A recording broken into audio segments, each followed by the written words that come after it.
Now that I made dozens of videos and milked Silksong to its absolute limit, I thought what better way to spend my time than making a video on a game that isn't Silksong. Hollow Knight cut content has been overdone to bits by a lot of different people in the last decade or so, but none of those videos give the full picture, nor have any of them come out after the release of Silksong. There's a lot of cut content that just isn't really covered at all or talked about enough, and may be able to give us some ideas about why Silksong works the way it does. A majority of this information comes from the development maps we got over the years and from Team Cherry interviews and announcements. And of course, the amazing Hollow Knight wiki. Please check it out. The cut content in Hollow Knight actually has way more explanations and reasoning behind Silksongs, mostly thanks to the countless interviews Team Cherry took. The only downside here is that we know a lot less about it than we do about the sequel, because we lack an officially released ACMI map, and we know that Team Cherry has these maps, they just don't want to give them to us. Sneaky bastards. Let's start with the obvious. The biggest piece of cut content in the game is the Forest of Bones, a grand area that was planned extremely early on in development, having been placed northeast in the world map near the bottom. All of this was planned back when the game only had 4 areas, and this forest would end up being the most important one, housing a dreamer and being the last one the player has to trek through. These 2 screenshots are the only looks we have into how it would have functioned,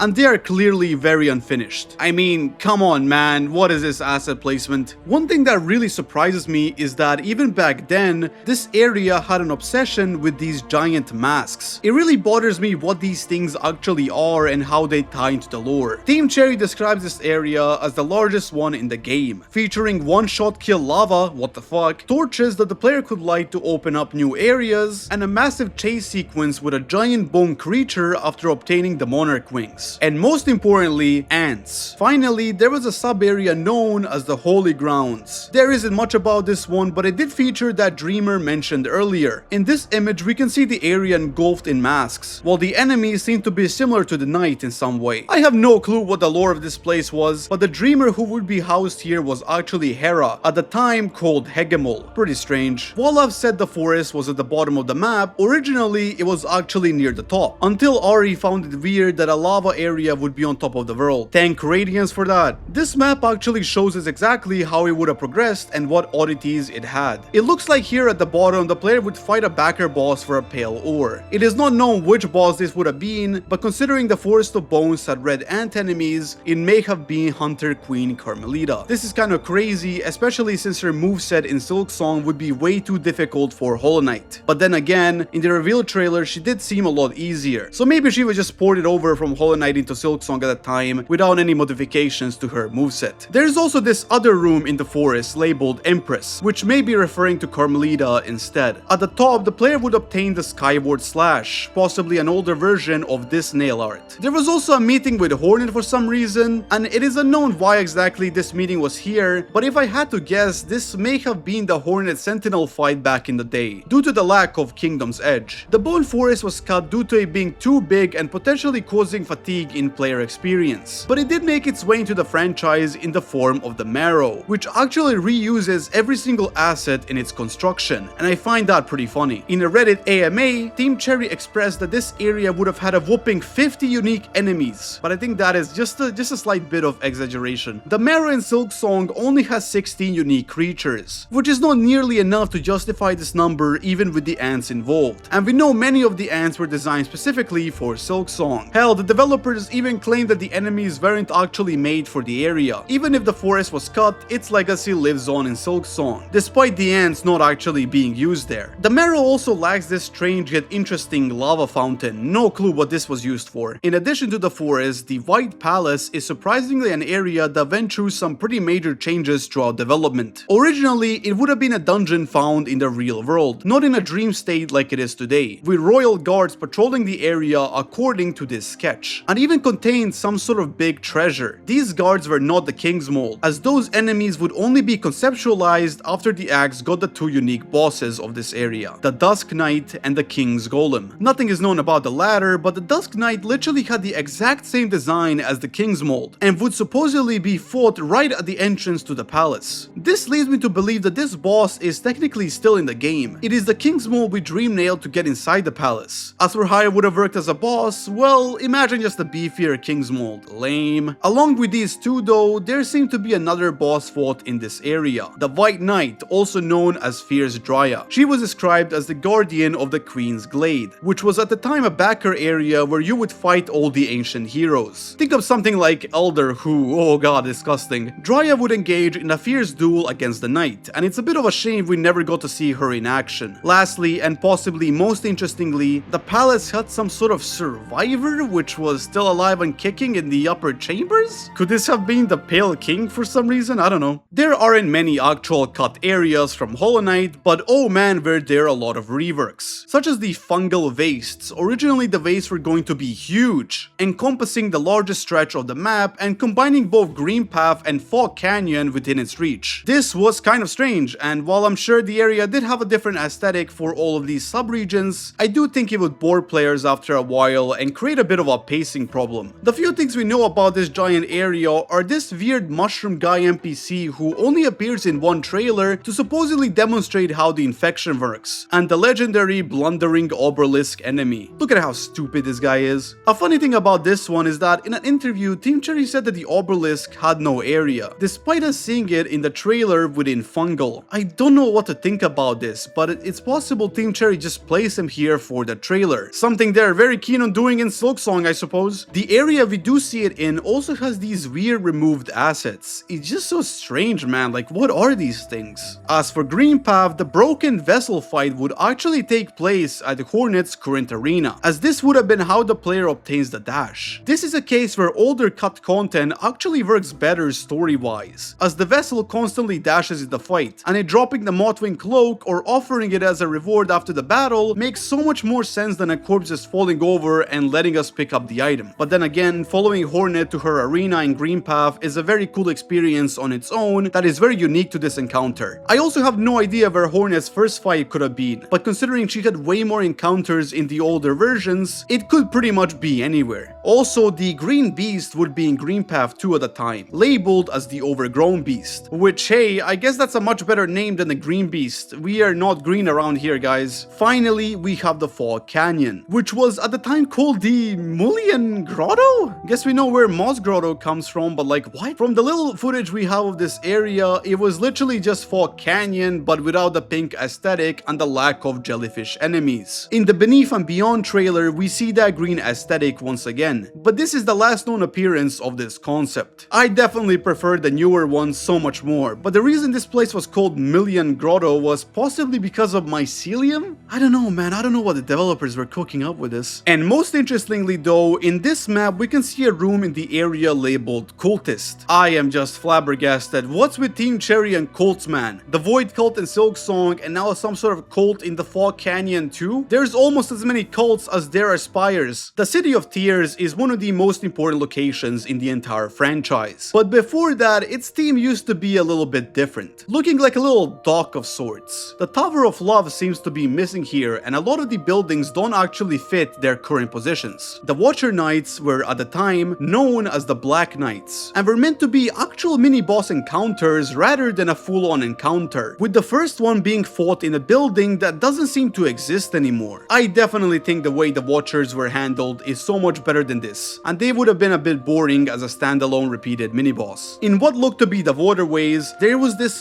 failed guardian, whatever that means. This was probably a very early concept for the Dung Defender, because in a Kickstarter update, he was actually infected and described as lost to obsession protecting his gleaming beloved, which would tie nicely into the title Failed Guardian. But at the end of this city is a blank room with the text Fight Assassins with Hornet. This definitely refers to the Steel Assassins, led by the enigmatic Sharp. I think there are two possibilities here. The first one is that this was a team effort between the Knight and Hornet to battle these guys, but the other, which to me feels a bit more likely, is that this was a planned battle for the Hornet DLC that never saw the light of day. As for Deepnest, it would have also been quite a massive area, spanning across a lot of the map, with what is known today as Kingdom's Edge being a part of it as well. Not much is known about the actual content of this bigger version, other than Bardoon showing up, the Dirt Crawler being some sort of NPC, and the cooler nose designs. But then there is also this strange Deepnest cocoon that has some sort of liquid flowing down through it, that is completely unexplained even in Silksong. I genuinely have no clue why to this day. The question of what is this thing was never answered. And it kind of makes no sense. Maybe even Team Cherry doesn't know what this thing is and just forgot about it. One of the assets in the crossroads, this massive infected hive, is labeled as a Deepnest asset, so it would have been somewhere within the area too. Lastly, the actual hive was here, and was quite a bit smaller. This might be the original source of Hornet being the daughter of the Three Queens idea, as it would make a lot of sense if Hornet just stumbled into the hive as a citizen of Deepnest. Before talking about the last big area, there are some oddities seen on these maps, like the three statues showing the Pale King, the Queen, and the Hollow Knight. These statues can be seen in the Grosmother room as well, with a third one being broken. At the time, Team Cherry seemed to be struggling with the planning on who the actual final boss of the game would be, and didn't really know whether or not it would be the Hollow Knight. That's why they referred to the Knight as the Hollow Knight quite a bit in this pre-release material. And it accidentally created one of my favorite moments in a video game, the moment where you realize you are not the Hollow Knight. In the cliffs, after a strange tramway that likely exists as a leftover entrance to the Stag Nest, we could reach the Backer's Lion Village. This place doesn't really make any sense, and we all thought it would make its way into Silksong, but that hasn't happened yet. We can also find this spot where some sort of lion shaman is mentioned with a death charm. That is all we know about the place. I suspected before that it may have evolved into Farloon Bay, but the likelihood of that is pretty small. Speaking of the Stag Nest, it would have been in a completely different location, and above it was the old version of Resting Grounds, or well, the grounds for the most cut content in the goddamn game. There would be some sort of snail couple, which may have been an idea reused for Silksong. The Glade of Hope was also there, but I'm unsure what it actually is. Probably the Backer text wall and the Dream NPCs. Same with the Backer's Mansion of Woe. This might have been a Backer designed dungeon that never made it in. Silksong actually also had a mansion at first that never seemingly made the cut, the Mansion of the Moor, but to me it's likely this one evolved into the Exhaust Organ. At the far right, we can see an entrance to the faraway grave. This area today contains Zemir, and I don't know if there is any correlation here other than Zemir's lover having a grave, but what I do know is that you would be cool if you check out my Patreon. Seriously, internet numbers control my happiness. The last big area that would have had more content is the Abyss, at least according to the Kickstarter stretch goals. This area, if the goal was reached, would have had us dive under the Lake of Void to fight 4 entire additional bosses. One of these bosses was shown off by the developers in a very old Twitter post, attacking the lighthouse next to the lake. While this goal was never reached, I am not entirely sure how good of a gameplay it would have, especially with the size of this monstrosity. In Silksong, we technically did get Hornet diving under the Lake of Void, even if only to fight one boss, that being the final one. And I do think there could have been more content here. I kind of like how the Abyss is so dark and empty. There is something calming yet extremely unnerving about it. Game mechanics are a lot more sparse compared to Silksong, but this is probably because while making Hollow Knight, Team Cherry was on a pretty tight budget and time constraints, and couldn't experiment much with the relief of being able to remove it all if it's not good. However, there are still plenty of interesting things that did not make it past the axe. Possibly the biggest one of these is the concept of dream diving, a unique gameplay system that allowed the knight to open up the minds of NPCs and enter their dreams. Within these dreams, we would have a much deeper look at the character's personality, their hopes, fears, and even nightmares. Team Cherry describes these nightmares as a horde of invincible flying enemies that you must defeat without your nail for some reason. The only NPC which this system seemed to be fully developed with was Elderbug, who was young in his dream. My life is a lie. This whole thing looks pretty bare bones and honestly not very spectacular. But there's another image of this mechanic showcasing possibly the most beautiful place I've ever seen in either of the games, and it is such a shame that this room never made it in. The developers said that the reason this mechanic was removed was due to it feeling very disjointed from the rest of the world, which I fully agree with. I think it would have been pretty awesome to be able to enter the minds of NPCs and see what they hide in those dumb little heads, but at the same time, the amount of work necessary for this feature would have been tremendous. I also can't imagine what someone like Zoid would be thinking anyways. How do you even come up with that? Thankfully, it seems like this feature did eventually make its way into Silksong in the form of the Elegy of the Deep. In Act 3, Hornet is able to enter the minds of certain long-gone bugs and see what they were like in the past, but also the mind of an alive bug, the Green Prince, giving us a whole new area to explore. I think it is very interesting that Silksong kind of brought this mechanic back, especially because it was only made after Act 3. It didn't exist in the older versions of the game I spent most of my time talking about on the channel. I think this mechanic is really awesome, but I do see one drawback to it that probably influenced why its usage is so sparse, and that being the lack of exploration rewards. Due to everything being a dream, nothing you find can be truly retained in the real world, which could cause the player to feel like exploring the area is a slog and worthless. I honestly hope to see more of this stuff in the DLCs. I'm glad it was brought back to some extent. The backdash was an extremely old movement option available to the player at some point in the game according to this flag, allowing the knight to quickly move backwards to supposedly avoid damage and counter hit. This dash could be pressed 3 times in rapid succession to invoke some sort of weird spin that moves the knight a bit further as long as you time it correctly, and in the beta, the ability was given to the player from the very start. The reason for its removal, according to Greg, was because it killed the flow of combat way more than it added to it, as dashing in the opposite direction was just more natural. And yeah, I can definitely see why this ability would be removed. It feels pretty bad to use and just isn't practical. It did make its way into Silksong 2 in some way though, thanks to the Scuttle Brace tool. This tool allows Hornet to quickly backdash to avoid danger, but also allows her to keep scuttling until the sprint key is released. But let's be real here, even the Scuttle Brace tool is kinda shitty, so I am not disappointed at all with this ability being cut. This next one hurts a bit. The knight used to be able to at some point dive and swim underwater, as seen in the Weird and Wonderful World trailer. While we don't know the full extent of this mechanic, we do see that it was meant to be used to navigate acidic waters, with the room shape being very similar to Un's big room. In addition to this, the game files have an unused room that has a swimming layout, so it does seem like this mechanic went through some development at least before it was cut. We have no idea why it was removed, but the thing that hurts the most is that this mechanic also did not make it into Silksong.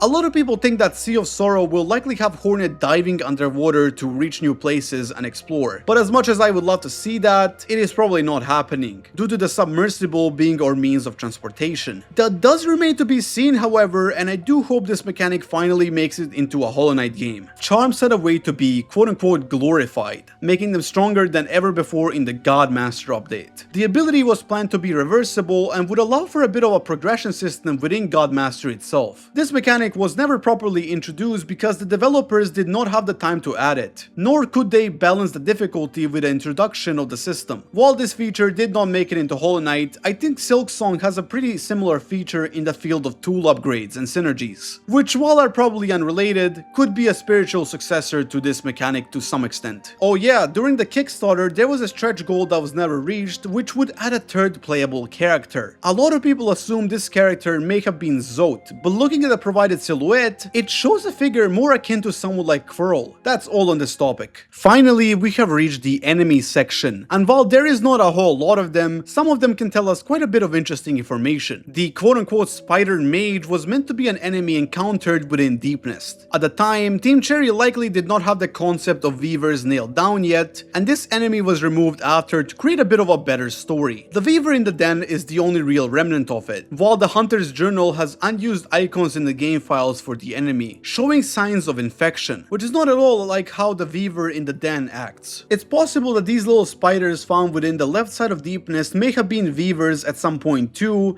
before their lore changed. Speaking of spiders, in the Weird and Wonderful World trailer, there is this shot which has been haunting cut content enthusiasts to this day. This shot shows the knight standing in front of a massive spider, so massive in fact that it is probably the largest alive creature ever shown in both of the games. The funniest thing about this creature is that we do not know if it was an NPC or a boss fight at all, nor do we know anything about it in general. Its showcase predates the reveal of Deepnest and doesn't even feel associated with it. Some people speculated in the past that this was the creature that trapped the player within the beast's den, but I find that hard to believe. This creature also kind of looks too realistic for the world of the game, which may be the reason why it was ultimately removed. Now, weirdly enough, that is not the end of the story, as within Ari's sketchbook we can find a drawn scene featuring this same spider, placed along with many giant and hostile looking creatures that do not really belong and fit into the world. What connects this supposed scene to the trailer, however, is the drawn floor of this area. It is the exact same as the one in the clip. This leads me to believe that this whole sequence with the spider was actually a dream diving segment, a nightmare to be more specific, because I have no clue how the player is meant to fight any of these creatures. By the way, one of these looks suspiciously like the Abyss creature, and while they're not the exact same, its design and lore may have changed throughout development. This nightmare or whatever it is genuinely creeps me out, it might be the most unsettling concept Ari ever created for the franchise. I can just imagine walking through this room and being gazed at by these nightmarish titans. It reminds me a lot of the paintings of hell, if that makes sense, with this enormous mask looming from the left. So fucking scary. Dreams in general had way more of an impact than they do now, as the three dreamers were all described as impossible boss fights the player had to defeat in order to open the Temple of the Black Egg. There is even this unused room in the game showcasing possibly the start of this dreamer fight. Some sketches show us exactly how these dreamer bosses would have worked, and holy do they look incredible. A bit of a shame, but I'm not exactly sure how well these designs would translate into gameplay. There is also a lot more narrative cohesion with the dreamers not attacking the player. The Forgotten Crossroads is pretty standard enemy-wise, but it might have been the most reworked area in the sense of enemy placement. Originally, hoppers and even the electric flies are part of this area, and at one point Team Cherry was thinking of creating an Aspid boss in there too. Accessing and fighting this boss would have been very convoluted, as it revolved around the player returning to the first Aspid arena and killing the hunter there, which would cause another to fly in, before having to mindlessly repeat this process until the boss spawned, a giant Aspid with a rapid fire attack. Due to the Crossroads having too many bosses, and I suppose for the stupid complexity of summoning this one, it was scrapped. However, in a Reddit AMA, William also mentioned how there was an idea for a primal Aspid boss, with seemingly no connection between the two. He even mentioned that this boss was possibly going to return in the future. In Silksong, there are a few Aspid-like enemies, those being the Achnid and the Spitsquid. The latter looks to have a very similar attack described to that of the Crossroads boss, being a rapid-fire acid spit. Also, there was a whole area before the 2022 cuts internally known as the Aspid. Could this area originally have been the place for the return of this boss? This leads us into this enemy, and we all know that these are Pendras from Silksong, but they were actually originally located in the Hollow Knight game files, in a simple sprite sheet. Considering the fact that they were planned for this Aspid area, it truly feels like at the time they may have been used for the Hornet DLC, before being moved to Silksong entirely. Of course, this is just a theory, but it is one that seems to have some merit. Oh, and the flying life bug is also there. There are quite a few old enemy names that I had to mention here, like the hoppers being called Suskin Hoppods, and the mantis enemies Mansions or Mantians. Like, how do you even say this? They were aliens, I suppose. I think these names were chosen at the time as some sort of reference to the Pikmin games, no clue. And now we must talk about the most important NPC. This weird fly thing that just used to sit at the Durfmouth bench and do nothing. There is no information about this thing, and it's like just creeping me out. Get me out of here. Along with all of this stuff, there are quite a few charms and items that never made it into the game. Probably the most interesting charm out of these was the Wall Reveal charm, doing exactly what its name suggests. A lot of people tend to complain how the Hollow Knight games have the player repeatedly smacking walls in search of secrets. And while that is kinda true, let's be honest, it is also debatable whether or not a charm like this would have actually made the game better. Keep in mind that if you're able to see every breakable wall, the discovery of secrets would be lost. I do not think I missed this charm. There was also the Vengeful Swarm, which would spawn angry hatchlings when taking damage. Kinda weird how this one probably evolved into two different things. Then there are these two weird charms. One looks like an enemy from Green Path and evolved into the Carefree Melody, and the other would have had something to do with Geo, probably making the enemies drop more money. The other charms are straight up just bronze recolors, and the ones that aren't lack context, which makes it pretty hard to pinpoint their functionality. Lastly, there was the legendary Zote charm,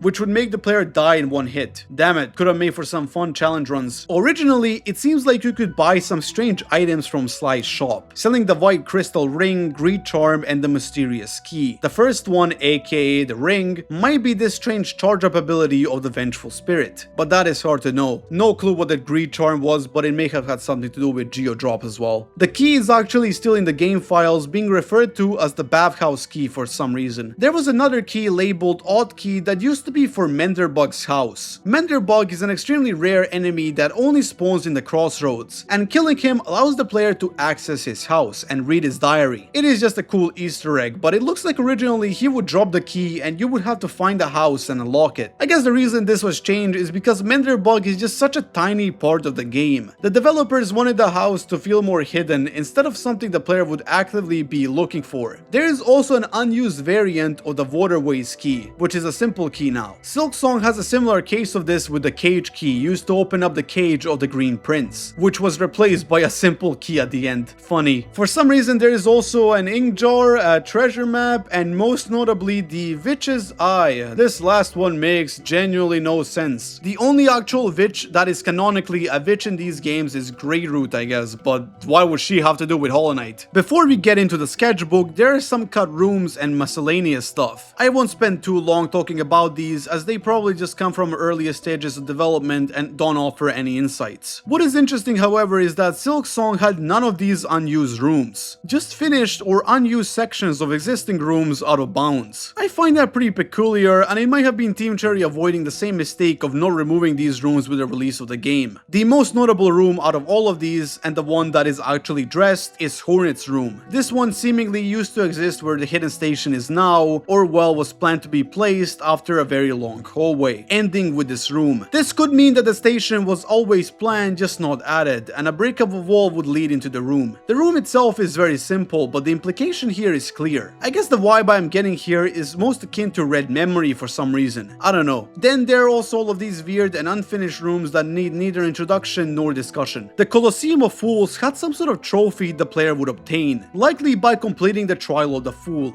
And there's a Radiant menu style, which would possibly be given to the player when all of the Godhome bosses are defeated on Radiant mode. At least I am assuming so. What a dumb requirement. Hollow Knight has a ton of unused dialogue, and while I won't mention much of it here, there's dialogue from the Dreamers, Cloth, hell, even goddamn Gorb. But I think this dialogue by Zote is really interesting. He is mentioning that he has seen cooler towers in his travels, and this was dialogue probably meant to trigger in the City of Tears. The reason why this was cut was possibly because Team Cherry knew it could be misinterpreted, as Zote could either be lying here obviously, or genuinely has seen grander kingdoms than Hallownest. With Farloom and potentially the City of Steel on the table, this dialogue line becomes more and more canon. Some lore landmarks indicate a massive spider corpse that the knight could inspect, as well as a Soul Sanctum lore tablet that gives us more insight into these guys. Most importantly is a fully written extended version of the Elegy of Hallownest. I was a bit disappointed when I learned that there is no extended version for Farloom's Folly, but it is what it is. Lastly, in the developer notes, there's a line used for Hornet that has been removed. I returned late. In the French translation, this line seems to still persist, and it's what caused a lot of the debate on whether or not Silksong is a prequel or a sequel. Now that we know the truth, the point of this line truly makes no sense. It's possible Hornet may have been on some sort of expedition through the wastelands before returning to Hallownest, or in general just decided to return to the kingdom after sightseeing. But who knows, man. I doubt the developers thought much of this line in the first place. There is also the mention of shellwood, which is what Zote's nail is made from, and the wood in the Crystal Peak. We know that shellwood became a location in Silksong, originally being known as the Shellwood Thicket, which could imply that it is some sort of wood source, but we never see that actually chopped in game by the bugs, nor do we see any trees, only like branches and stuff. And here we are once again, our final destination, Ari's Sketchbook. If you remember back during my Silksong cut content videos, Ari's Sketchbook was the primary source of content that technically was not cut, just never made it into the game in the first place, but did lead to some pretty amazing discoveries. This sketchbook is more so the same, and you might have seen some of it covered in the past, but there have been a few new pages found that were not discussed. Here we see the liquid in the fossil thing, as well as another creepy thing that has liquid. This also may have been related to the dream diving system, but who knows. There's also a sketch of a younger white lady and her cocoon, but in kind of a weird shape, being suspended and using her face as the entrance? This was investigated further by Mebi, who found unused sprites in the game files and recreated this potential look. I genuinely have no idea what this stuff was going to be and why it was cut in the first place. Finally, we have these two pages, showing something completely unrelated to Hollow Knight. If you remember, Silksong had one of these as well, but since then I have come to the realization that one of them, aka this station, may have been used for one of Ari's older animations. This stuff, however, I have genuinely no clue what it is about. There is some sort of massive ship here and a girl with a massive bird behind her. It is very Angel's Egg coded, so this could be some sort of early inspiration for the City of Tears, but who knows, man. Oh yeah, there's also this sketch showcasing the Howling Cliffs. Before the Grim Troop DLC, it seems like Team Cherry wanted to place some sort of dead knight here. This sketch also seems to show the Voltworm with its name blurred out, likely because of Silksong spoilers, which I find hilarious because this thing was released like 5 years ago or something something, I don't know. And that's about it, not a lot of sketchbook stuff this time. I hope you enjoyed this trip down memory lane. Sorry that this one took so long to get out. It was actually my birthday recently and I've had to focus on some side stuff for a bit. But I'm hopefully back now. This is probably where I will stop with the Hollow Knight content for a bit. I think I have exhausted every single topic I could have, and my return will have to wait until Sea of Sorrow. I want to make some Deltarune cut content videos honestly, so that is probably going to be my next goal. Anyways, check out my Patreon to support these videos and join an exclusive Discord server, and as always, take care of yourselves and have a good night.